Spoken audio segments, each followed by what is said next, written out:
భారత selection committee team India senior players మధ్య ఓ cold war జరుగుతోంది. సెలెక్టర్లు యువకులకు అవకాశం ఇవ్వాలనే పేరుతో ఒక్కొక్క సీనియర్ ని బయటకు పంపిస్తున్న సంగతి తెలిసిందే. అయితే ఈ క్రమంలో బీసీసీఐ సెలక్షన్ కమిటీపై టీమిండియా మాజీ వైస్ కెప్టెన్ అజింక్య రహానే చేసిన వ్యాఖ్యలు ఇప్పుడు వైరల్ అవుతున్నాయి. అనుభవజ్ఞులైన వీరు సెలక్షన్ విధానాలపై సూటిగా స్పందించారు. తాజాగా రహానే మాట్లాడుతూ సెలక్షన్ కమిటీ విధానాన్ని ప్రశ్నించాడు.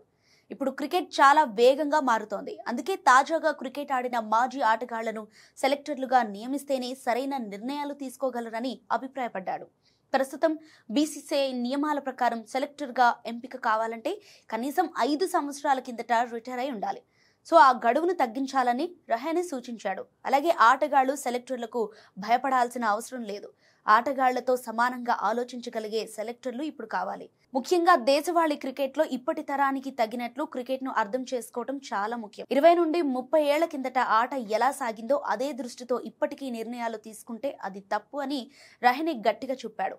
అయితే ఈ వ్యాఖ్యలు ప్రస్తుత అజిత్ అగార్కర్ నేతృత్వంలోని సెలక్షన్ కమిటీపై మరోసారి చర్చకు దారితీశాయి. కొన్ని రోజుల కిందట జడేజా, తాజాగా షమి, ఇప్పుడు రహానే ఇలా అందరూ బీసీసీఐ సెలెక్టర్లపై తమదైన శైలిలో కౌంటర్లు వేస్తూ వెళుతున్నారు.